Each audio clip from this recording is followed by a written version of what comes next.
मैत्र ऋषी आणि विदुर काकांची भेट झाली. काकांनी ऋषींच्या चरणी साष्टांग प्रणिपात केला आणि प्रणिपात केल्यानंतर विदुर काकांनी मैत्री ऋषींना विश्वकल्याणकारी असे दिव्य प्रश्न विचारले. त्यापैकी पहिला प्रश्न आहे. विदुर काका बोलतात, हे ऋषीवर्य, जीवनामध्ये लोक कर्म करता सुखासाठी, पण दुःख का प्राप्त होतं? सुखाय कर्माणी करोती लोकहा सुखाय कर्माणी करोती. सुखासाठी कर्म करतात, दुःखाची इच्छाही नाही, दुःखासाठी प्रयत्नही नाहीत. सुखाची एकमेव इच्छा आहे आणि अथक असे परिश्रम सुखासाठी करतात, पण जीवनात दुःख का मिळतं? असं का घडतं? हा पहिला प्रश्न विचारला गेला. दुसरा प्रश्न आहे, सृष्टी निर्माण कशी झाली? तिसरा प्रश्न विचारला गेला, भगवान अकर्ता असून करता कसा दिसतो, कसा करता प्रतीत होतो? पहिल्या प्रश्नाचं उत्तर ऋषी देतात. विदुर काकांनी 3 प्रश्न विचारले आणि 3 प्रश्नाचं उत्तर 4थ्या स्कंधाच्या शेवटच्या अध्यायापर्यंत हा संवाद चाललाय. तिथपर्यंत हा 3रा स्कंद आहे. 3ऱ्या स्कंदाचा 5व्या अध्यायामध्ये प्रश्न विचारले गेले. 3ऱ्या स्कंदामध्ये 33 अध्याय आहेत. 4थ्या स्कंदामध्ये 31 अध्याय आहेत. इतकं विस्तृत असं उत्तर इथे मैत्र ऋषी विदुर काकांना देतात. आणि मैत्र ऋषी म्हणतात, हे काका, सुखासाठी लोक कर्म करतात, सुखासाठी कष्ट करतात, पण जीवनात दुःख का प्राप्त होतं? त्याचं उत्तर तुम्हाला सांगू का? त्याचं एकमेव कारण आहे, सुखाचा वास्तव जो पत्ता आहे ते सामान्य लोकांना कळत नाही. सुख नेमकं कुठं आहे हे सामान्य लोकांना कळायला तयार नाही. जिथे सुख आहे तिथपर्यंत त्या वाटेला माणसं लागत नाहीत, तिथपर्यंत जाण्याचा प्रयत्न करत नाहीत. आणि जिथे वास्तव दुःखच आहे तेच मिळवण्याचा माणसं प्रयत्न करतात, तेच मिळवण्याचा. सुखाचा वास्तव पत्ता, सुख कुठं आहे हे फक्त देवाला कळतं आणि देव साक्षात्कारी संत महात्म्यांना कळतं. अन्य आपल्यासारख्या सामान्य जीवाला सुख कुठं आहे हे माहीत होत नाही. सुख जिथे आहे तिथपर्यंत जीव गेला पाहिजे, पण जीवाचं दुर्दैव असं, जिथे वास्तव सुख आहे तिथपर्यंत जाण्याचा प्रयत्नही करत नाही, इच्छाही करत नाही, ते माहिती होत नाही. आणि जिथे केवळ दुःख आहे ते साध्यांतची जाणं दुःख, आधी अंत दुःख आहे. पण काय की जे मूर्ख नसेविता नसरे, ज्ञानेश्वर महाराज 5व्या अध्यायामध्ये म्हणून बोलतात, ही संस्पर्शेच्या भोगा दुःख येऊन एवते अत्यंतवंत कौंदेय नतेश्वर मते बुधा. काय 5व्या अध्यायामध्ये गीतेच्या या श्लोकावर इतकं दिव्य चिंतन केलं ज्ञानेश्वर महाराजांनी. सामान्य जीवाची परिस्थिती अशी आहे जिथे वास्तव दुःख आहे, कायमचं दुःखच आहे, सुखाचा लवलेश नाही, सुखाचा आभास सुद्धा नाही, केवळ दुःख आहे. अशा ठिकाणीच जगा जीवाची धाव आहे महाराज, अशा ठिकाणी धाव आहे. आणि जिथे निर्तिशय सुखाचा झरा, सुखाचे स्रोत वास्तव सुख आहे, तिथपर्यंत जीवात्मा जात नाही. सुख जे आहे, सुख बाहेर नाही, सुख आत आहे. आणि देह आणि इंद्रिय, इंद्रियांचे पंचविषय, हे पंचविषयामध्ये इंद्रिय तिकडे धावतात आणि त्याच्यात सुख मिळेल, त्याच्यात सुख मिळेल, ह्याच्यात सुख मिळेल. जसं जसं धावतात तसं दुःखी होतात. जेवढा मनुष्य धावतो तेवढा दुःखी होतो, जेवढा मनुष्य अंतर्मुख होतो तेवढा सुखी होतो. सिद्धांत असा आहे, सुख बाहेर नाही, सुख आत आहे. आणि जगाची धारणा बघा, जगामध्ये लोक जेवढं धावतात तेवढं फास्ट युग झालंय महाराज. अजिबात वेळ नाही माणसाला, जेवायला सुद्धा वेळ नाही. सर्वात श्रीमंत कोण? ज्याची चूल कधीच पेटले जात नाही, सर्वात तो श्रीमंत. म्हणजे डबे आयतेच बाहेरून येतात, आपल्याकडे तर डबे येतात. दुसऱ्या अमेरिका हे जे राष्ट्र आहेत ना, या राष्ट्रामध्ये असं भाजी अन्न शिजवलं जात नाही. मला ते रेडीमेड पदार्थ मिश्रण करायचं, लगेच खायचं. पाव असतो पाव आणि भाज्याचे सर्व ते पदार्थाचं एक मिश्रण केलं की 2 मिनिटात स्वयंपाक तयार, लगेच खाल्लं की लगेच पैसा पैसा, सत्ता काय बाहेर धावतात. अर्थात बाहेर धावतात, बाहेर दुःख आहे. किती पळा तुम्ही दुःख आहे. जोपर्यंत व्यक्ती अंतर्मुख होत नाही तोपर्यंत वास्तव सुख मिळत नाही. सुख बाहेर नाही, सुख आत आहे. महाराज, जेवढं तुम्ही वैभव, जेवढे पद, जेवढे काय असेल ते मिळवा, तेवढं देहासाठी या. देहासाठी जेवढे भोग्य जात पदार्थ आहेत, तेवढे विषय आहेत, तेवढे देहासाठी आहेत. आणि ज्ञानेश्वर महाराज त्या ओळीमध्ये सुंदर सिद्धांत सांगतात. ज्ञानेश्वर महाराज बोलतात, जेवढे भोग्यजात पदार्थ या देहासाठी आहेत आणि देह एक दिवस काळाच्या जबड्यात जाणार. काळाच्या जबड्यात जाणार. मनुष्य आयुष्याचा वेच करत असतो या देहाचं लालन पालन अंजन मंजन संगोपन करण्यामध्ये करतो. आणि जेवढं जेवढं देह तादात्म्य वाढतं तेवढं तेवढं दुःखाची वाढ होते. सिद्धांत असा आहे. आणि जेवढं जेवढं देह तादात्म्य कमी कमी कमी कमी होत जातं तेवढं तेवढं सुखाचा तो सम्राट बनतो. महाराज बोलता 14व्या अध्यायामध्ये, हिरवी तरी सहजे सुख दुःख तैची सेविजे देह जळे होईजे मासोळी जाय. सुख आणि दुःख तेव्हाच प्राप्त होतात देहरूपी पाण्यामध्ये जो मासा होतो त्याला सुख दुःख प्राप्त होतात. म्हणजे कसं काय काय माऊली उपमा दिली. ज्ञानेश्वर महाराज म्हणतात, देह जळे होईजे मासोळी जाय. देहरूपी पाण्यामध्ये जो मासा होतो त्याला दुःख प्राप्त होतात. म्हणजे पाण्यापासून जर मासा भिन्न केला तर जगूच शकत नाही, त्याप्रमाणे देह तादात्म्यापासून जर बाजूला केला त्याला वाटतं मरतो की काय. एवढं देहावर त्याचं प्रेम असतं. महाराज जशी ज्याची देहाची आसक्ती जबरदस्त तेवढं दुःखही जबरदस्त. जेवढे भोग्यजात पदार्थ या देहासाठी आहेत आणि देह काळाच्या जबड्यामध्ये जाणार आहे. माऊलीचं वचन ऐका. ज्ञानेश्वर महाराज म्हणतात, तरी भोग्यजात जेतुले ते एका देहाची या निकिया लागले आणि एक देह तो असे पडले काळाच्या तोंडी. भोग्यजात जेवढे पदार्थ आहेत या देहासाठी आहेत आणि देह काळाच्या जबड्यात आहे. देह जाणार आहे, मरणार आहे, आज काय पुसकाय अशी अवस्था आहे. आणि जेवढे आपले प्रयत्न जेवढे कष्ट चाललेत या देहाला सजवण्यासाठी चाललेत महाराज. पण देहातल्या देवाला कधी पाहण्याचा विचार केला का. ज्याच्यामुळे चाले हे श्री कोणाचे सत्य कोण बोलवी ते हरिवीन देखवी ऐकवी एक नारायण तयाचे भजन चुकवू नको. संत महात्म्याने सांगितलं त्याप्रमाणे आतल्या परमात्म्याची ओळख करून घेण्याचा प्रयत्न कष्ट सायास हा जीवात्मा करत नाही. फक्त देहाचे चोजले पुरवण्यामध्ये जिभेचे चोजले पुरवण्यामध्ये आयुष्याचा वेस करतो.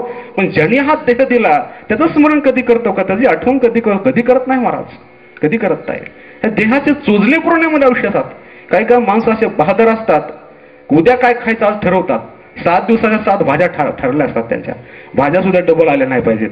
ठरून भाज्या असतात 7 दिवसात. काही काही माणसं दिवसभर खातच राहतात. त्यांना वाटतं देह म्हणजे फक्त खाण्यासाठीच आहे की. आणि जेवढे जास्त खातात जास्त भोगी जास्त रोगी असतो. सिद्धांत आहे. म्हणून आपलं जीवन आहे या देहासाठी चाललंय. देह इंद्रिय विषय आणि जगत याच्या पलीकडे आपण जात नाही. पण इंद्रियाच्या पाठीमागे देहाच्या पाठीमागे जगाच्या पाठीमागे कुणीतरी आहे का, त्याचा विचार कधी केलाय का. हे देह जळाल्यानंतर मेल्यानंतर पुढे काय होणार, पुढे काय आहे, जीव म्हणजे काय, जगत म्हणजे काय, देव म्हणजे काय, जगाच्या पलीकडे तत्व आहे का, जगाच्या पडल्यानंतर काय शेष अवधीभूत तत्व आहे का, असा विचार मानव कधीच करत नाही. त्यामुळे मानव दुःखी होतो. कारण हे देह हे काय आहे, साक्षात संत महात्म्याने असं वर्णन केलंय की देह म्हणजे दुःखाचं कोठा, रोगाचं भांडार. असं कसं संत महात्मे वर्णन केलंय. शरीर रोगाचे भांडार, शरीर रोगाचे भांडार, शरीर दुःखाचे कोठे सार, नाही अपवित्र शरीर ऐसे शरीर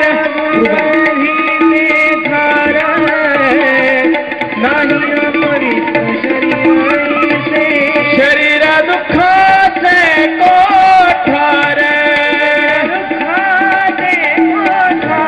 ओ शरीर रोगाचे भांडार, शरीर दुर्गंधीचे सार, नाही अपवित्र शरीर ऐसे शरीर दुर्गंधीचे नाही अपवित्र शरीर ऐसे. दुःखाचे कोठार, शरीर रोगाचे भांडार, शरीर दुर्गंधीचे थार, नाही अपवित्र शरीर ऐसे. आज दुःखाचा रोगाचा कोठार आणि त्याला सुखी करण्याचा प्रयत्न करतो. लिंबाच्या झाडाला किती दिवस साखरेचं पाणी ओतलं म्हणजे ते गोड होईल. ते गोडच आहे. किती पाणी घाला, किती पाणी त्या मुळात घातलं ते गोड होईल का लिंबाचं झाड. तसं दुःख रूप महाराज. आणि त्याच्यासाठीच आपलं जीवन व्यतीत होत. पण ज्याने हा देह दिलाय, ज्याने हे जग दाखवलंय त्या परमात्म्याचं आपण नाम घेत नाही, त्या परमात्म्याची भक्ती करत नाही, तो परमात्मा भेटावा असं कधीच वाटत नाही. माझ्या सहित बोलतो बरं, खऱ्या इमानदारीनं सांगा तर मला धरून बोलतो मी. जेवढा पैसा भेटावा असं वाटतो तेवढा देव भेटावा वाटतो का? आता एवढ्या कथेत कसं बोलावं मग मुळच बोलत नाहीत. पण खरं सांगू का, पैसा जेवढा हवाय तेवढा देव हवा वाटत नाही. आता पैसा मोठा का देव मोठा? सब पैसे के भाई, सब पैसे के भाई, सब पैसे के भाई, सब पैसे के भाई, दिल का साथी कोई नहीं है, सब पैसे के भाई, सब पैसे के भाई, सब पैसे के भाई, सब पैसे के भाई, सब पैसे के भाई, सब पैसे के भाई. पैसा जेव्हा हवा वाटतो तेवढा देव आपला हवा वाटत नाही महाराज. पैशासाठी आपण शरीर जेवढं झिजवतो तेवढं देवाच्या भक्तीसाठी, देवाची सेवा, देवाचं नामचिंतन, देवाची प्राप्ती यासाठी आपण शरीराचा वेच कधी करत नाही. आणि सुखाचा वास्तव पत्ता सुख विषयामध्ये नाही, सुख भौतिक पदार्थामध्ये नाही, सुख देहाचं लालन पालन अंजन भंजन करण्यामध्ये नाही, सुख आहे देवाच्या ठिकाणी. असं म्हणण्यापेक्षा जे सुख आहे त्याला देव म्हणतात. जो देव आहे ते सुख, सुख आहे ते देव. सुखरूप आहेचा तुझा कोण सांगा, माझ्या पांडुरंगा सारिखा तो. पांडुरंग परमात्मा, श्रीकृष्ण परमात्मा हे सुखाचे ठिकाण आहे. आपुला तो एक देव करून घ्यावा, आपुला तो एक देव करून घ्यावा, आपुला तो एक देव करून घ्यावा, आपुला तो एक देव करून घ्यावा, तेने बिना शिवा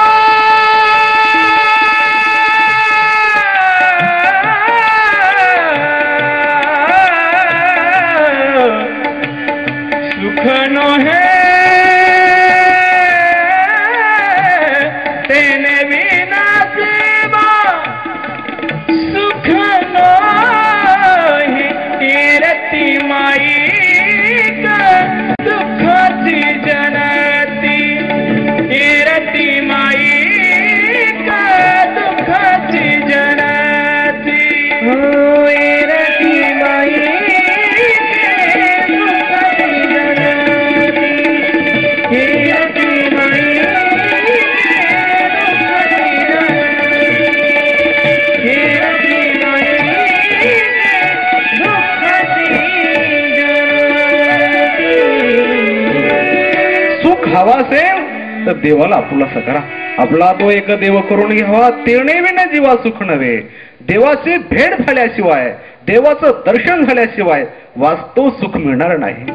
सर्वात मोठं दुःख आहे मरणाचं. आणखी जीवाचं दुःख सांगू का, सर्व जे मोठं दुःख आहे ते दुःख माहीत नाही, ते दुःख निवारण करण्याची इच्छा कोणी करत नाही, ते दुःख निवारण करण्याचा प्रयत्नही कोणी करत नाही. सामान्य दुःख निवारण करण्यासाठीच माणसं व्यस्त झाली. सर्वात मोठं दुःख आहे मरणाचं, सर्वात मोठं दुःख आहे अंतःकालाचं. मध्यान्ह कालासाठी माणसाचे प्रयत्न करतात, दुपारची सोय होण्यासाठी आहे ना. दुपारी भोजन मिळावं आणि भूक लागली म्हणून जसे कष्ट करतात, मध्यान्हाची सोय करून ठेवतात माणसं, पण अंतकालाची सोय कुणी करत नाही महाराज. माध्यान्नाचं दुःख कमी. दुपारी जर भूक लागली एक वेळ नाही जेवलं संध्याकाळी जेवलं तरी चालतं. तो मरण आल्यानंतर नंतर मरू असं चालतं का? नाही नाही, तर जरा थांब, नंतर मरतो. तू यमदूता तिकडे जा, चिपळूणला जा आणि नंतर आमच्या शिरगावला ये, असं ऐकेल का तो? नाही महाराज, ते कोणाचं ऐकायला तयार नाही. अर्थात काय, सर्वात मोठं अंतकालाचं दुःख आहे आणि हे अंतकालाच्या दुःखासाठी कुणीच प्रयत्न करत नाही. आणि काय का, ह्या अंतकालाच्या दुःखातून मुक्त व्हायचं असेल, जसं तुम्हाला भूक लागली, तुम्ही धान्य काय भाजी पाला काय शिरा खायला लागेल ते तुम्ही काय आणून ठेवता, खाता करता, तसं अंतकालाचं दुःख जेव्हा येतं त्या दुःखातून कोणता खाद्यपदार्थ आहे की ते खाद्यपदार्थ दिल्यानंतर तुम्ही त्या दुःखातून मुक्त व्हा. अंतकालाचं दुःख आहे ना, अंतकालाच्या दुःखामध्ये तुमचं अन्न पदार्थ जे आहे, संपत्ती आहे, वैभव आहे, सत्ता आहे, हे काही बरोबर येत नाही. तुम्ही किती पैसा किती घोटाळे करा, मग तिथे घोटाळे केले ना, आता काय सांगावं ह्या लोकांचं. काय महाराज, यांना इतकं प्रायश्चित्त घ्यावं लागेल तिथे, राम राम राम राम, फक्त तिथं आपण पाहायला पाहिजे म्हणून आनंद वाटेल. आता हे घोटाळे करतात ना, ते घोटाळे केल्यानंतर त्यांना काय वाटतं देव त्याला माहिती आहे, पण यांचं प्रायश्चित्त भोगतात तेव्हा तेव्हा आपण सर्व प्रजा तिथं पाहिजे. आपण कर घोटाळे करतो का ते इतकं महाराज, साधा डास आणि ढेकून जरी मारला तरी पाप भोगावं लागतं. किती भयंकर हे लोक भ्रष्टाचार करतात, त्यांना किती दुःख भोगावं लागत असेल, किती दुःख भोगावं असेल.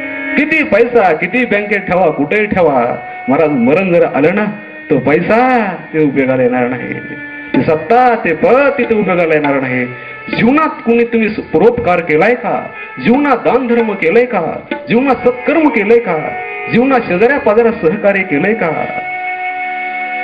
तर ते तिथे पाहिलं जातं. जीवनामध्ये प्रभूचं नामस्मरण किती केलं, प्रभूची भक्ती किती केली, साधू संतांची सेवा किती केली, हे तिथं हिशोब घेतला जातो.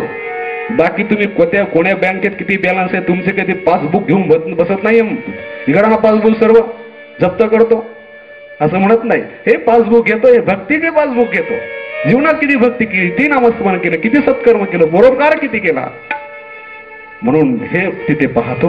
करा हरी भक्ती परलोकी कामा, करा हरी भक्ती परलोकी कामा, करा हरी भक्ती परलोकी कामा, करा हरी भक्ती परलोकी कामा,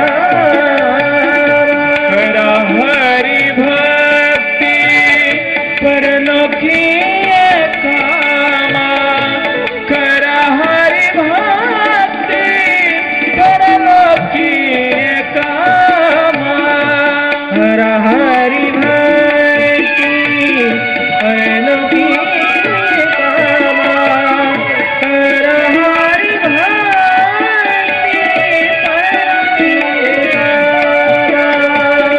सोडविला यमा पासनिया, सोडविला यमा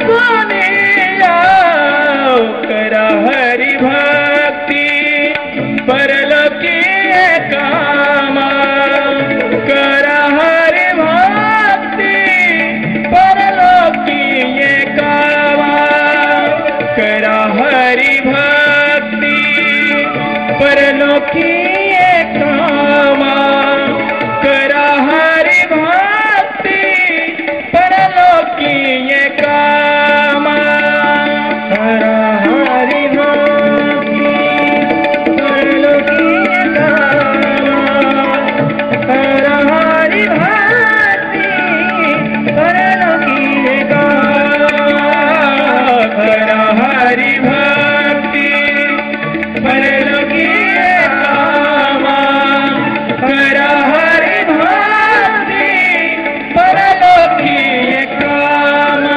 परलोकी कामा.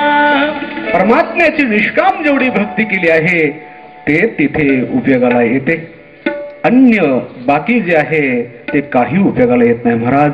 नेमकं आपण बाकी सर्व कमवतो, पण भक्ती तेवढी करत नाही. नामस्मरण जेवढं करत नाही, जेवढं बाकी आपण वेळ देतो प्रभूच्या नामचिंतनासाठी, प्रभूच्या भक्तीसाठी, साधू संतांची सेवा करण्यासाठी, साधू संतांनी जे दिव्य सिद्धांत या अमूल्य अशा ग्रंथामध्ये सांगितलेत, त्या ग्रंथाकडे डोंगून पाहत नाहीत. ज्ञानेश्वरी काय, गाथा काय, हरिपाठ काय, भागवत काय. महाराज या संतांचे किती अनंत उपकार आहेत. आपल्या अमूल्य ठेवा, सुखाचा ठेवा या ग्रंथामध्ये दिलाय. ग्रंथात सांगितल्याप्रमाणे जर आपण वागलो तर सुखाचं सम्राट बनू. महाराज, माणसं कादंबऱ्या फालतू पुस्तक वाचून डोळे घालवतात, भ्रष्ट होतात माणसं. पण जिथे कल्याण होणार आहे, जिथे वास्तव सुखाचा सम्राट म्हणणार आहेत, ते गाथा ज्ञानेश्वरी असं दिव्य वाङ्मय वाचत नाहीत. म्हणून फार ते संत महात्मे उपकार आहेत. सामुग्री अशी कमवा, परलोकी येईल कामा, सोडविल यमापासून करा हरी भक्ती. प्रभूची भक्ती उपयोगाला येते. सुख फक्त देवाच्या ठिकाणी, देवाच्या दर्शनामध्ये सुख आहे. जोपर्यंत तुम्ही देवाच्या दर्शनासाठी प्रयत्न करणार नाहीत, साधना करणार नाहीत, तोपर्यंत जन्मय मरण आहे, जन्मय मरण आहे, पुन्हा त्रिविध दुःख आहेत. हे अनंत दुःख तुम्हाला भोगावं लागतील. कितीतरी येऊन असं फिरत राहावं लागेल.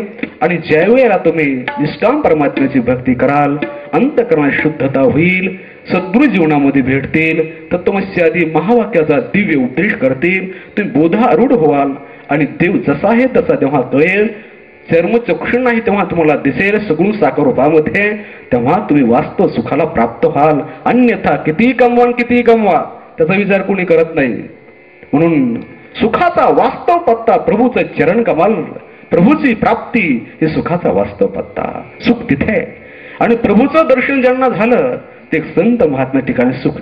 सुख एक हेची ठाई बहुपायी संतांच्या, संत महात्म्याच्या ठिकाणी सुख आणि अशा देवाच्या ठिकाणी सुख आहे, अन्यत्र दुःखच आहे महाराज.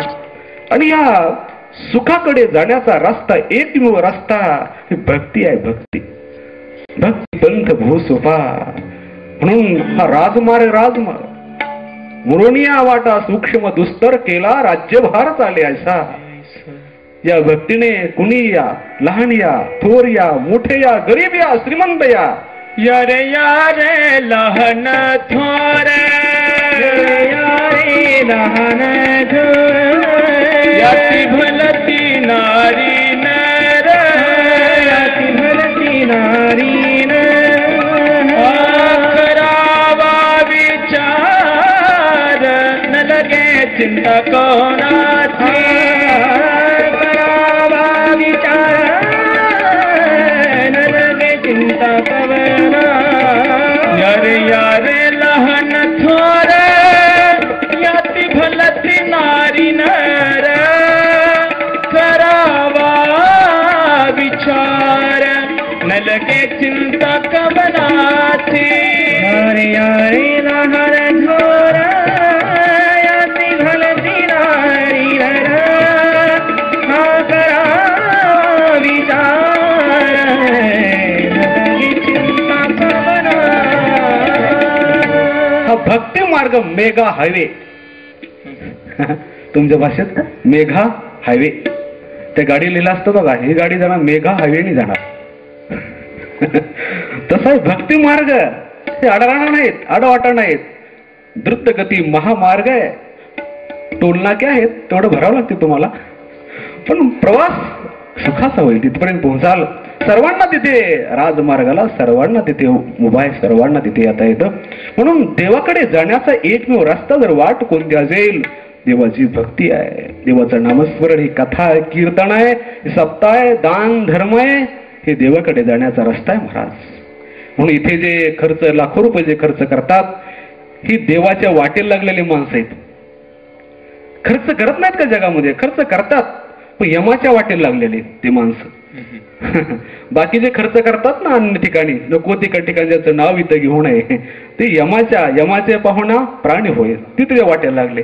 इथे जे चाललंय ह्या रौप्य महोत्सवामध्ये, इथे सर्व स्वरूपामध्ये, कोणी पैशाच्या स्वरूपामध्ये, कोणी श्रमाच्या स्वरूपामध्ये, कोणी सेवेच्या स्वरूपामध्ये, कोणी श्रवणाच्या स्वरूपामध्ये, जेवढी सेवा इथे चालली, हे देवाच्या वाटेला लागलेली माणसं आहेत. ती बसलेले लोक आहेत ना. आता आपण विमानामध्ये बसलोय, आता देवाकडे जायचं आपल्याला. ही कथा एक विमानच आहे, कथारूपी विमान. कथारूपी विमानामध्ये जो बसला ना, तो काय आता विमानाचा वेग मी बसलो होतो एकदा 2-4 महिन्यापूर्वी. ताशीच 1000 किलोमीटर असतं ते. एका तासामध्ये 1000 किलोमीटर चालतं. तासामध्ये 1000 किलोमीटर. 100 किलोमीटर अगोदर स्पीड कमी करावं लागतं त्याचं, तर ते खाली उतरतं. असं विमान असतं. नीट बसा, विमान हल्लं वाटतं. आणि विमान जेव्हा हलतं ना तेव्हा पट्टे लावतात लोक. मी पाहिलं आजूबाजूला लोक असे घाबरतात, असे दर्शन करतात. काय महाराज काय शिस्त असते, टाचणी सुद्धा पडेल असा आवाज. बाजाराची गाडी नाही ती, आठवडी बाजाराची गाडी. काय महाराज तिथे. आणि तिथे ते काय ते मुली असतात ते मला म्हणते ते पट्टा लावा. मला त्या शेठजीनं सांगितलं होतं काय बोलायचं नाही, त्यांचं ते काम करतात ते. मला म्हणते पट्टा लावा. मी मला बोलायचं नाही. ते प्लीज, ते म्हणले प्लीज ते पट्टा लावून घ्या. मी म्हणलं तुम्हीच प्लीज. जवळ बसला जो मनुष्य होता तो जाणकार होता, वृद्ध होता, त्यांनी ते सामने माझा पट्टा लावला. अर्थात ही कथारूपी विमानच आहे महाराज, देवाकडे जाण्याचे विमान आहे. कथा कथेमध्ये जो बसला ना तो देवाकडे जाऊ शकतो. म्हणून देवाकडे जाण्याचा एकमेव जो मार्ग कोणता असे भक्ती मार्ग. आणि देवाचं जे वास्तव सुख आहे, देवाचं दर्शन, संतांचं दर्शन. माणसं सुखासाठी कर्म करतात, म्हणजे जीवनामध्ये एवढे कष्ट करतात, प्रपंचासाठी कष्ट सुखासाठीच करतात ना, मग दुःख मिळतं. कष्ट सुखाचे नाहीत, विषय प्राप्तीचे कष्ट आहेत, देव प्राप्तीचे नाहीत. देव प्राप्तीचे कष्ट नक्की देवाचं दर्शन त्यामध्ये आहे. नंतर पुढे विदुर काकाने मैत्र ऋषींना ही सृष्टी निर्माण कशी झाली असा प्रश्न विचारला गेला. मानसिक सृष्टी सांगतात. परमात्म्याच्या बेंबीतून एक कमळ निर्माण झालं, कमळात ब्रह्मदेव निर्माण झाला आणि ब्रह्मदेवाच्या मनसंकल्पाने 4 मुलं झाले. सनकादिक ज्याला म्हणतात, सनक, सनंदन, सनत, सनातन असे त्या मुलांचे नाव आहेत. आणि ब्रह्मदेवाने त्या 4 मुलाला सृष्टी करण्यास सांगितलं, त्यांनी ते नाकारलं. आम्ही संन्यास घेणार, आम्ही वनामध्ये जाणार, प्रभूचं चिंतन करणार, प्रपंचात रममाण होणार नाही असं म्हटल्यानंतर ब्रह्मदेवाला राग आला. अरे माझे मुलं आणि तुम्ही माझं ऐकत नाहीत. रागाच्या भरामध्ये ब्रह्मदेवाची भोई अशी वाकडी झाली भोई. आणि ते भोई वाकडी झाल्यामुळे तिथं भ्रुकुटीमध्ये पुरुष प्रगट झाला, ते भगवान शंकर. भगवान शंकराचा जन्म ब्रह्मदेवाच्या इथून भ्रुकुटीमधून झाला. ब्रह्मदेवाने त्या दोघांना सांगितलं की सृष्टी निर्माण करा. ते दोघे जण म्हणाले आम्ही सृष्टी निर्माण करतो पण आम्हाला घर नाही. ते म्हणले कोकणाच्या पद्धतीने तुम्हाला बंगला बांधून देतो. महाराज काय बंगले तुमचे, काय झाडी, इथं काही जंगल आहे का, गाव आहे का, पत्ताच लागत नाही. आम्ही मराठवाड्यातले, त्यातली काही बीड जिल्ह्यातली लोक. बीड जिल्ह्यात दुष्काळीच म्हणतात, समजू नका, आमचा जिल्हा चांगला आहे आता. इथं कोकणाचे झाड. तेव्हा ब्रह्मदेव म्हटले कोकण पद्धतीने तुम्हाला बंगला बांधून देतो, नारळाचे झाड अगोदरच लावतो, चांगला बंगला बांधायचा आहे पण जमीन नाही ना. आता जमीन नाही, बंगला कुठं बांधायचा. पण जमीन नेली तरी कुणं. जमीन नेली म्हणून हिरण्याक्षाने. तो हिरण्याक्ष कोण? हिरण्यकशिपूचा भाऊ. ते कोण? भगवंताचे द्वारपाल जय आणि विजय. वैकुंठामध्ये दरवाजावर ते द्वारपाल जय आणि विजय. एकदा सनकादिक महात्मे प्रभूच्या दर्शनात जात असताना जय आणि विजयानं अडवल्यानंतर सनकादिक महात्म्याने विनवणी केली तरीही जय विजयाने जाऊ दिला नाही. सनकादिक महात्मे रागावले. सनकादिक महात्मे म्हणाले अरे ही परमात्मा आमची माता आहे, आई आहे, भक्त वत्सल परमात्मा आहे, तुम्ही त्यांच्या दर्शनासाठी जाऊ देत नाहीत का? देवाच्या जवळ राहून सुद्धा देवाच्या दर्शनामध्ये तुम्ही अडथळा करता, प्रतिबंध करता. अर्थात देवाच्या दर्शनामध्ये प्रतिबंध करणं म्हणजे आसुरी प्रवृत्ती आहे. आसुरी प्रवृत्ती देवाच्या दर्शनात प्रतिबंध करते आणि दैवी प्रवृत्ती देवाच्या दर्शनात सहकार्य करते. देवाच्या ठिकाणी राहून सुद्धा आसुरी प्रवृत्तीसारखे वागता, जा तुम्ही आसुर राक्षस व्हाल असा दारुण शाप दिला. भगवान विष्णू भय आले. भगवान विष्णूने या सनकादिकांची शांतवना केली, त्याचा राग शांत केला. खरं तर या सनकादिकांना क्रोध आणण्याचं काम देवानेच केलं. का? देवाला वाटलं की आपल्याला कुस्ती खेळायला पाहिजे. जरा झोपून कंटाळा आला त्या वैकुंठामध्ये. कुस्ती खेळा मल्ल तसाच पाहिजे ना. आता मृत्यू लोकातले मल्ल त्या वैकुंठात कसे चालते देवाला बरोबर. तर हिंद केसरी पाहिले. त्यांना वाटलं आपल्यावर 2-2 हात आपले नोकर करू शकतील ते द्वारपाल, दुसरं काही करू शकत नाही. बरं हे खाली जाणार नाहीत असे. पण सनकादिकांना प्रेरणा केली आणि देवाने ते सनकादिकांना शाप दिला. तेच हिरण्याक्ष, तेच जय आणि विजय. हिरण्याक्ष हिरण्यकशिपू पुढे जे आहेत रावण आणि कुंभकर्ण, त्याच्यानंतर दंत वक्रान शिल्पा, 3 जन्म त्यांना राक्षस व्हावं लागलं. परमात्माचा दयाघणे महाराज यांना राक्षस व्हावं लागलं. देव म्हणला तुम्ही काळजी करू नका, मी तुमचा उद्धार करण्यासाठी येतो. हा हिरण्याक्ष जेव्हा झाला हे तेव्हा परमात्मा तिथे वराह बनले. हिरण्यकशिप जेव्हा झाला हा विजय तेव्हा भगवान परमात्मा तिथं नरसिंह भगवान म्हणले. रावण आणि कुंभकर्ण आहे त्यावेळेस प्रभू रामचंद्र बनले. दंत वक्रान शिल्पाला मारण्यासाठी प्रभू कृष्ण परमात्मा बनला. महाराज रावण आणि कुंभकर्णाला मारण्यासाठी एका रामाचा अवतार पुरेसा झाला. दंत वक्रान शिल्पाला मारण्यासाठी एक कृष्णाचा अवतार पुरेसा, पण हिरण्याक्ष हिरण्यकशिपू एवढे बलाढ्य होते त्याला मारण्यासाठी देवाला स्पेशल अवतार घ्यावा लागला. एका अवतार आटोक्यात येणारी गिरायक नाही म्हणून देवाने स्पेशल असे अवतार घेतले. इकडे हा जो कश्यप ऋषी आहे, कश्यपाला दिती आणि अदिती कश्यपाच्या 2 पत्न्या. दितीने सायंकाळच्या वेळेला अयोग्य वेळी काम इच्छा प्रगट केली. ज्या वेळेला साक्षात भगवान शंकराचा संचार असतो, पूजा आणि ध्यानाचा वेळ आहे, तिथे ते काम इच्छा प्रगट केली. कश्यपाने पुस्तक सांगितलं ऐकलं नाही, त्यामध्ये गर्भधारणा जे झाली तिथे साक्षात जय आणि विजय तिथे आले महाराज त्या उदरामध्ये. आणि दितीच्या उदरामध्ये जवळजवळ जय आणि विजय 100 वर्ष राहिले. ऐका ना, झोपले तर नाही कोणी. 100 वर्ष त्या दितीच्या उदरात जय आणि विजय राहिले.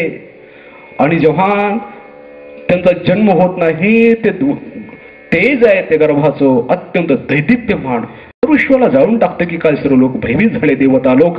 आणि नंतर त्यांचा जन्म झाला.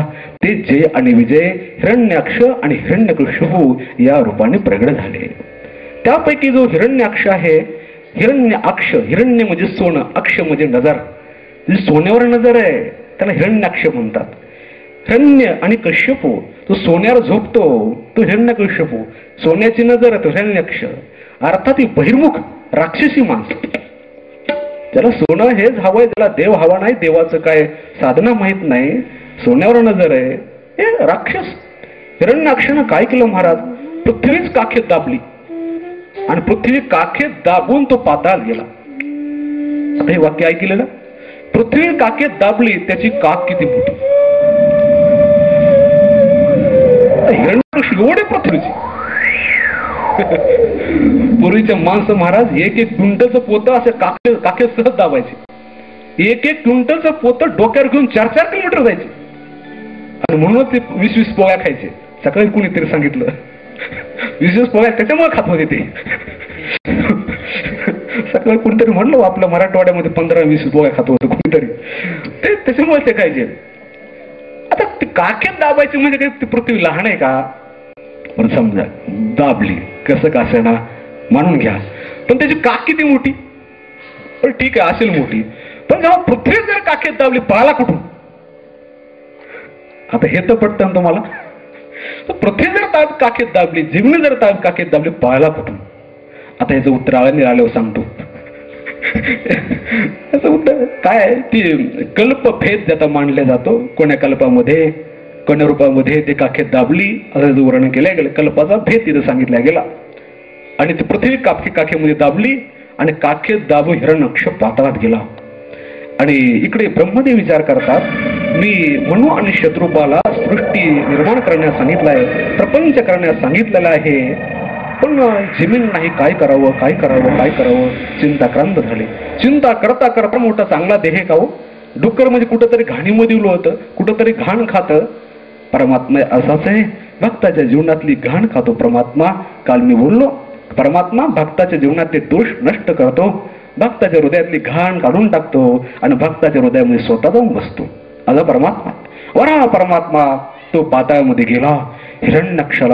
हिरण्याक्षाचं वरा परमात्मा घनघोर युद्ध झालं, भयानक युद्ध.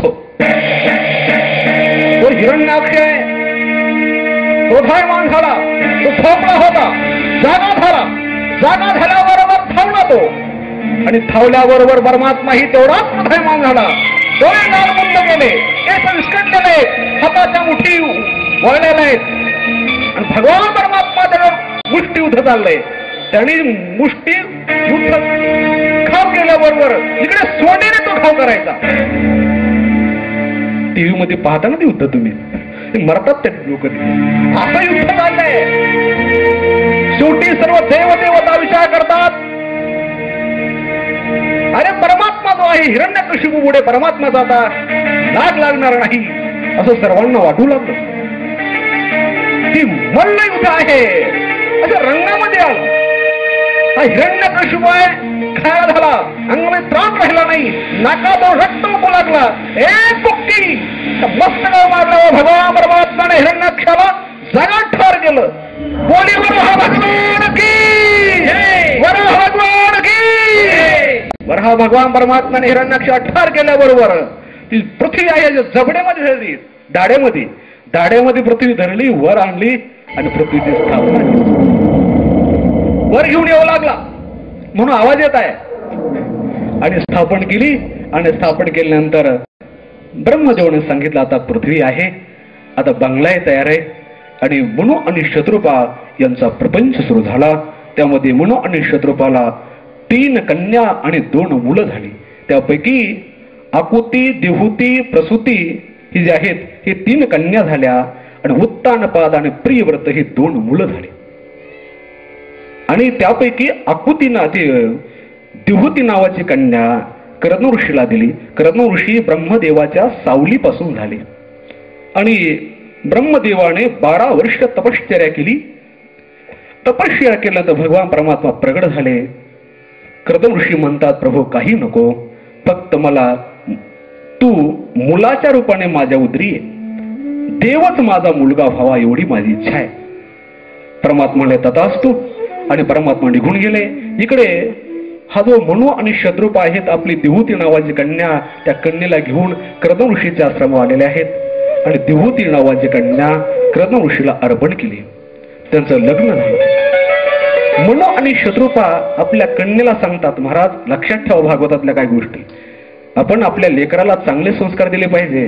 तर ते बापा मायबापाचं नाव तिथं निघत असतं, कीर्ती होते. नाही तर मायबापाचं महाराज तिथं अपमान होतो.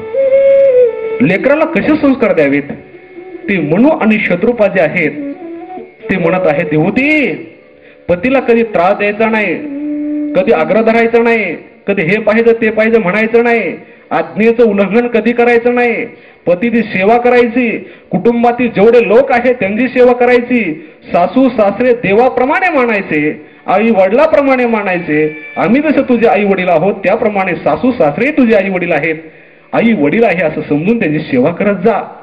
आणि ही मुनी आहेत, ती वनामध्ये राहतात, झाडाखाली राहतात, कंदमुळे खातात. तू राजकन्या आहेस, त्यांना हे पाहिजे ते पाहिजे म्हणशील, त्यांच्या भजनात विघ्न करू नको. महाराज सांगितलं. देहुती माता ती भक्त होती. ती म्हणले, बाबा तुम्ही काळजी करू नका.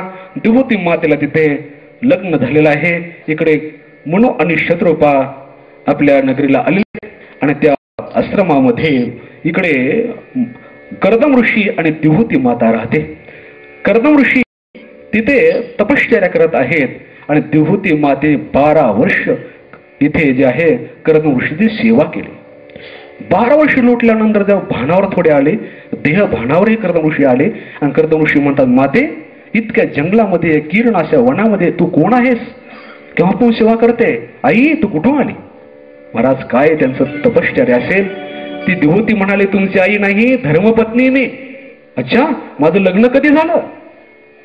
महाराज पूर्वीचे लोक तपश्चर्यामध्ये एवढे मग्न होते, स्वतःचं लग्न झाल्या सुद्धा माहित नाही. आताही माहित नसतं, फक्त आई वडिलालाच. थांबतो इथे जाय ना. काय महाराज पूर्वीचे तपश्चर्या 12 वर्ष सेवा केली. त्यावेळेस कर्दम ऋषी प्रसन्न झाले. मा काय मागायचं मी प्रसन्न आहे. ती मला काय नाही, भुयात गणेशी गुणप्रसवाहा, देवासारखा मुलगा व्हावा एवढी इच्छा आहे नाथ, दुसरी काही इच्छा नाही. आणि तपाचं सामर्थ्य महाराज, तपाच्या सामर्थ्याने भव्य असं ऐश्वर, हजारो अशा दास दासी, दिव्य कामंग नावाचं विमान, दिव्य नगरी प्रगट झाली. ते विमानामध्ये बसले, त्यांचा प्रपंच सुरू झाला आणि त्या नवकन्या झाल्या. आणि त्यानंतर जो मुलगा झाला तो भगवान कपिल देव. नवकन्या म्हणजे नवविधा भक्ती आहे. नवविधा भक्ती ज्या अंतःकरणामध्ये प्रकट होते ते तेच भगवंताचं प्रगटीकरण आहे. नवविधा भक्तिमान ज्याचं अंतःकरण आहे तिथं प्रभूचं प्रगटीकरण आहे. म्हणून ही नवकन्या झाल्या. आणि नवकन्या झाल्यानंतर कर्दम ऋषी जेव्हा संन्यास घेऊन वनामध्ये जाऊ लागले, त्या देवहूतीने ते धोतरच पकडलं. कुठं चालले ते म्हणे आळंदीला. आळंदीला आणि मुलेचं लग्न अगोदर जायला पाहिजे होतं. आता यांच्यासाठी सांगतो मी, आणखी आहे टाईम सावध व्हायला, अगोदर जायला पाहिजे होतं. तर तेव्हा पुन्हा आठवण झाली की परमात्मा जो आहे पुत्राच्या रूपाने माझ्याकडे येणार आहे. म्हणून कमंडल फेकून दिला महाराज आणि पुन्हा तिथे थांबले. साक्षात भगवान परमात्मा कपिलदेव भगवान परमात्मा प्रगट झाले. नवकन्या आहेत ऋषीला दिल्या. त्यापैकी ते वर्णन केले. कला नावाची कन्या मरित ऋषीला दिली, त्यानं अनुसया नावाची कन्या अत्रि ऋषीला दिली, श्रद्धा नावाची अंगिरा, हवीरभू नावाची पुलस्त्य, गती नावाची पुलह, क्रिया नावाची कर्तू, ख्याती नावाची भृगु ऋषीला दिली, अरुंधती नावाची कन्या वशिष्ठ ऋषीला दिली, शांती नावाची कन्या अथर्व ऋषीला दिली. नवकन्येचे लग्न नव ऋषी बरोबर लावले. आणि नंतर कर्दम ऋषीने संन्यास घेतला आणि ते जे बिंदू सरोवर आहे ते सोडलं आणि अन्य वनात कर्दम ऋषी निघून गेले. इकडे जे आपल्या मुली आहेत देवहूती मातेच्या, त्या मुलीही आपापल्या सासरी निघून गेल्या. पतीनेही संन्यास घेतलाय आणि पतीने संन्यास घेऊन पतीही अन्य वनात निघून गेलेत. त्या बिंदुसरावर एकटे ही माता आणि लेकरू, देवहूती माता आणि भगवान कपिलदेव दोघे तिथे आहेत. भगवान कपिलदेव आहेत. देवहूती माता आपली आई जी आहे मला प्रश्न कधी विचारेल, जन्ममरणातून दुःखातून मुक्त होण्याचा दिव्य अमोघ उपाय कधी विचारेल, मी माझ्या आईला दुःखातून कायमच मुक्त कधी करेल, अशी सारखी इच्छा भगवान कपिल देवाच्या मनामध्ये आहे. आणि लगेच देवहूती मातेची भावना अशी झाली की माझा जो मुलगा आहे ना, मुलगा नाही तर मुलाच्या रूपाने साक्षात देव आहे, मुलाच्या रूपाने साक्षात देव आहे. देवत्वाची दृढ धारणा झाली आणि देवहूती मातेने मुलाच्या जय साष्टांग प्रणिपात केला. देवहूती माता म्हणते, हे प्रभू तुला मी शरण आहे, शरण जाण्यास तू योग्य आहेस. आणि माझ्या जीवनातील दुःख आहे, इंद्रियांना मी तृप्त करण्याचा प्रयत्न करत होते पण हे इंद्रिय अतृप्त आहेत, म्हणून कायमची तृप्ती, निरंकशा तृप्ती ज्याला म्हणतात, असं वास्तव सुख जीवनात कसं मिळेल. संसार तरो, संसार वृक्ष याचं छेदन कसं होईल, जन्मरणाच्या मला पलीकडे कसं जाता येईल, वास्तव सुखापर्यंत कसं पोहोचता येईल, हे प्रभू मला त्याचं उत्तर दे, मला उपाय सांग, मी तुला शरण आहे. तंत्वागताहं शरणं शरण्यं, हे प्रभू शरण्यं शरणं, शरण जाण्यास योग्य असल्या शरण्य प्रभू तुला मी शरण आहे. आणि सुभृत्य संसार तरो कुठारं, ते संसार जे आहे संसार वृक्षाचं छेदन करण्यात कुऱ्हाड जे आहे ते मला दे आणि माझ्या जीवनात वास्तव सुख मिळायला पाहिजे असा काय तो उपाय सांग. तेव्हा भगवान कपिलदेव आपल्या आईला दिव्य असं चिंतन, सिद्धांताचं चिंतन सांगतात. त्याला कपिल गीता म्हणतात. महाराज मायलेकराचा एवढा दिव्य संवाद आहे. या संवादामध्ये भक्तीचा सिद्धांत, ज्ञानाचा सिद्धांत, कर्माचा सिद्धांत, योगाचा सिद्धांत अत्यंत सुंदर पद्धतीने भगवान कपिल देवाने ते सांगितला. काय मायलेकराचा संवाद असेल महाराज. काय भारतवर्ष दिव्य भारत देश काय जोड्या आहेत महाराज, की ते मायले आई जी आहे लेकराला उपदेश करण्याची विनवणी करते. काही ठिकाणी लेकरं जे आहेत इथे लेकरं आईला उपदेश करतात. भगवान कपिलदेव मातेला उपदेश करतो. एक माता अशी होऊन गेली मदालासा नावाची माता, जेवढा मुलगा झाल्याबरोबर त्या मुलाला पाळण्यामध्ये टाकायची, पाळण्यामध्ये टाकल्यानंतर झोका द्यायची. आपली माताही पाळण्यामध्ये टाकते, झोका देते, पण आपली माता त्यावर भावल्या बांधते आणि चुगच्या कावच्या गप्पा सांगत राहते. पण ही जी माता आहे ती माता त्या बालकाला झोके देत असत. मत प्रियसी मदालासा सुहम जोजो रे बा, हे बाळा सोहम सह अहम अस्मी, ते ब्रह्म तू आहेस, तत्वमसी.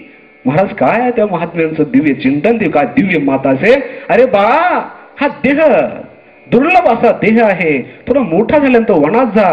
साधू संत महात्मे, उदंड साधू संत महात्मे जिथे भेटतील त्यांच्या चरणी नतमस्तक हो, काया वाचा मनाने त्यांची सेवा कर आणि सेवा केल्यानंतर त्यांच्याकडून ज्ञान संपादन करून घे.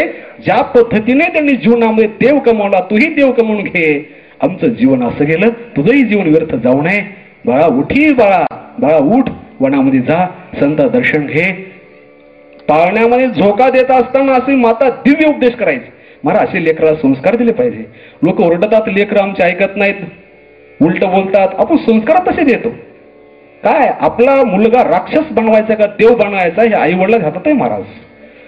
गर्भधारणा जेव्हापासून होते तेव्हापासून ते गर्भपोषण विधी म्हणतात, तिथून ते संस्कार शास्त्रामध्ये सांगितलेले आहेत. अंत्येष्टी संस्कारापर्यंत लेकराला संस्कार कसे द्यावेत हे शास्त्रामध्ये बघा महाराज. लेकरा जर योग्य संस्कार दिले, तुम्ही त्यांच्या पुढे व्यसन करत राहता, मुलगा आपला निर्व्यसनी व्हावा असं म्हणता, लेकराला म्हणता बीड पिटून ये आणि तू बीड पिऊ नको, असं चालतं का? ते लेकराकडे पैसे गुटक्याच्या पुढे आणायला होतात. मला शाळेमध्ये सुद्धा शिक्षक गुटक्याच्या पुढ्या तोंडात असतात आणि शिक्षण सांगतात. काय नीतिमूल्य सांगणार? काय त्याने आदर्शमय जीवन जगलं पाहिजे, त्याची छाप समाजावर पडत असते. मुलावर आपलं छाप बसावी. मुलं मारून शिकत नसतात, मुलांना आपला आदर्श आपले चारित्र्य शिकवत असतं महाराज. मग मुलाच्या पुढे या मात्या पित्याने मुलाच्या पुढे कधी वाईट वाईट शब्द मुखातून निघाले नाही पाहिजे, कधी भांडणं पुढे केले नाही पाहिजे, कोणतं व्यसन पुढे केलं नाही पाहिजे. असं जर केलं तर मुलाला योग्य संस्कार राहतात. हे नको ते घरामध्ये बोलतात, नको ते गाणे लावतात, मला टीव्ही लावतात, टीव्ही लावल्यानंतर नको ते गाणे नको ते सिनेमा पाहत राहतात आणि जेवण करत राहतात घरामध्ये सर्व, नको ते उघडे नागडे चित्र पाहत राहतात.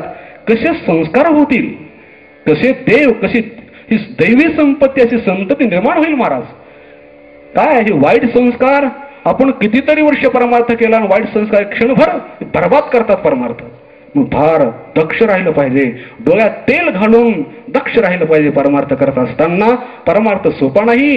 क्षवश्य धारा धारा ऋषिता दुरत्यया दुर्गम पथस्तात कवय वदंती. परमार्थामध्ये अणुवाणी पायाने तलवारीवर चालण्यासारखं, पायामध्ये चपला घालायचं नाहीत, अणुवाणी पायाने तीक्ष्ण तलवारी चालणं म्हणजे असा परमार्थ आहे, असा परमार्थ आहे. म्हणून असे दिव्य संस्कार आपल्या लेकराला द्या. व्यसन करू नका. चांगले संस्कार, चांगले सद्ग्रंथ, चांगले विचार अशा टेव्या हे घरात कशाला ठेवता? साधू संतांचे फोटो ठेवा, साधू संत चिंतन नामचिंतन घरात ठेवा. मला नको त्याचे फोटो बैठक रूम मध्ये असतात, तेव्हा देवाचा फोटो नसतो तिथे. काय जीवाचं दुर्दैव आहे. त्यामुळे संस्कार तसे होतात ना, रात्रंदिवस असं पाहिल्यामुळे ऐकल्यामुळे ते संस्कार होतात. म्हणून भगवत भक्ती जीवनामध्ये यावी, ते संस्कार दिले पाहिजे. लेकरांनी आपलं ऐकावं यासाठी आपणही दक्ष राहिलं पाहिजे, आपणही संस्कार तसे दिले पाहिजे. लेकरं बिघडण्याचे साधन आपण घरात आणतो आणि पुन्हा म्हणतो की मुलगा आमचं ऐकत नाही, आम्हाला मारतो. दोन दांडक्यानं मारलं पाहिजे. अरे घरामध्ये टीव्ही कशाला आणली? घरामध्ये गाथा ज्ञानेश्वरी आण, हरिपाठ आण, हरिपाठ कर घरामध्ये. माणसं लाख लाख रुपयाच्या 15-15 हजार 20-20 हजाराच्या टेव्या घेतात, 1 रुपये 2 रुपयाचा हरिपाठ नसतो, गीता नसते. काय दुर्दैव माणसाचं. म्हणून संस्कार योग्य वेळी संस्कार दिले पाहिजे. काय दिव्य माता मदालासा माता त्या लेकरा दिव्य संधी देते. बाळावणा जा देवाचं चिंतन कर. महाराज अधिक अलीकडे आपण आपला मुलगा इंग्लिश स्कूलला घातला पाहिजे, आपला मुलगा फार क्लास 1 ऑफिसर झाला पाहिजे हे प्रयत्न करतात. पण आपला मुलगा चारित्र्य संपन्न झाला पाहिजे, आपला मुलगा निर्व्यसनी झाला पाहिजे, आपला मुलगा संत झाला पाहिजे, अशी किती लोकांनी इच्छा आहे? मला नाही.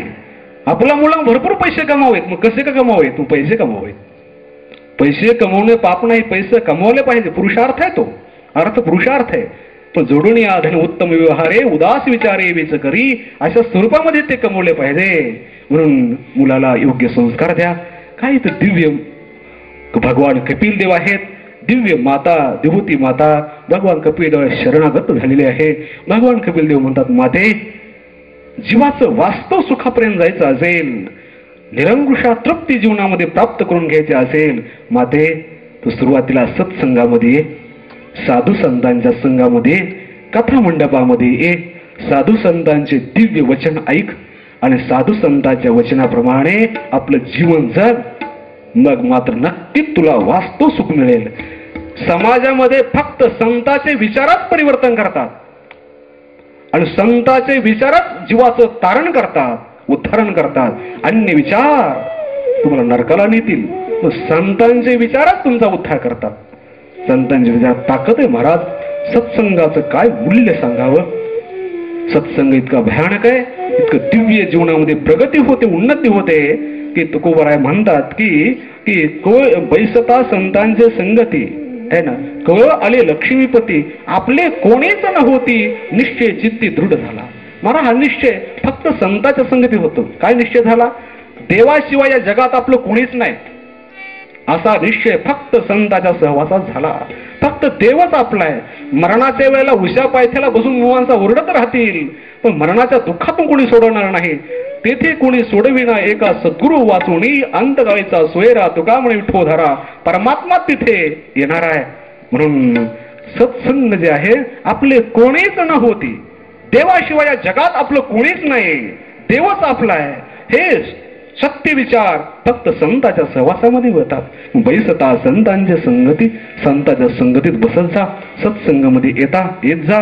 मला सत्संग फार मोठं जीवनामध्ये उन्नत अवस्था सुखाकडे जाण्याचा दिव्य असा अमोघ असा मार्ग आहे. म्हणून संत महात्मा म्हणतात कल्याण करायचं असेल ना सत्संग कर. संतन के संग लाग रे तेरी अच्छी बनेगी, तेरी अच्छी बनेगी. संतन के संग लाग रे तेरी अच्छी बनेगी. संतन के संग लाग रे तेरी अच्छी बनेगी, अच्छी बनेगी.